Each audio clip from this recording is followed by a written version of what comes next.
Bonjour et bienvenue sur Isobourse. Vendredi 20 octobre 2023, l'indice CAC 40 a terminé la semaine sur une baisse hebdomadaire de 2,67% à 6816 points, portant son gain à 5,29% depuis le début d'année 2023. Alors le marché boursier européen a connu une semaine difficile, marquée par les tensions sur les taux d'intérêt et par les tensions au Proche-Orient. Tous les grands indices boursiers de la zone euro ont clôturé la semaine en baisse, la plus forte chute revenant une fois de plus au principal indice de la bourse de Bruxelles, le BEL 20, avec un recul de 4,40%. Le repli le plus faible revient à l'indice de référence de la bourse de Madrid, l'IBEX 35, avec une diminution de tout de même 2,11%. L'indice de la quatrième économie de l'Union européenne, l'IBEX 35, évolue au sein d'une tendance favorable à moyen terme depuis le croisement haussier des courbes de pression Isobourse 5 et 20 mois validées en janvier 2023.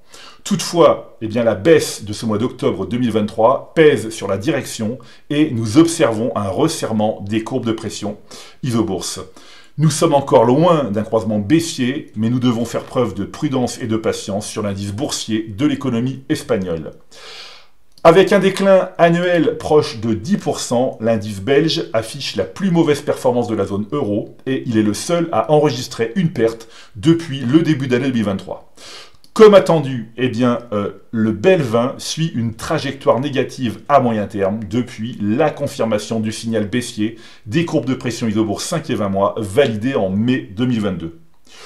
Pour la première fois depuis le mois de mars 2023, l'indice CAC 40 a clôturé la semaine en dessous du seuil des 7000 points. La direction moyen terme continue d'être sérieusement remise en cause, mais il faut continuer à faire preuve de patience et de rigueur pour vérifier si le signal mensuel de retournement sera confirmé à la fin du mois d'octobre 2023. Le principal indice de la Bourse de Paris est inscrit dans une phase négative sur l'unité hebdomadaire depuis maintenant 20 semaines.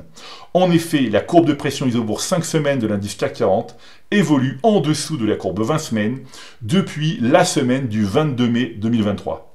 Il sera intéressant d'observer le comportement de l'indice parisien la semaine prochaine et notamment sa capacité à renouer avec les 7000 points pour sauver la tendance moyen terme. L'analyse maintenant des 200 titres les plus échangés en zone euro montre que la dégradation se poursuit avec une part d'action favorable à moyen terme qui n'est plus que de 27%, soit une cinquantaine de valeurs sur les 200 de la liste. Il faut toutefois noter que les signaux de vente et d'allègement en cours représentent 36% des actions de la liste. Encore une fois, je rappelle que le signal mensuel n'est validé qu'à la fin du mois, soit fin octobre 2023 pour les signaux actuels.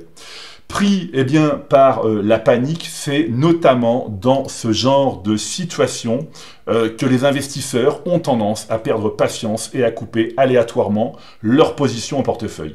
C'est pourquoi il est nécessaire de garder son sang-froid et de rester rigoureux.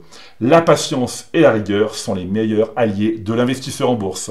Alors malgré un contexte défavorable, l'action Banco de Sabadell a réussi à se hisser en territoire positif cette semaine. Le modèle Isobourse est positif à moyen terme depuis janvier 2021 sur le titre de la banque espagnole. Comme je le dis souvent, il faut savoir faire le tri de ses valeurs en portefeuille, conserver les tendances majeures haussières et rester à l'écart des tendances majeures baissières. L'action Banco de Sabadell affiche un gain de 203% depuis le croisement haussier des cours de pression Isobourse 5 et 20 mois. Voilà, c'est maintenant à vous de faire le point de vos valeurs en portefeuille avec Isobourse. Je vous donne rendez-vous pour ma prochaine chronique et d'ici là, restez avec nous sur Isobourse.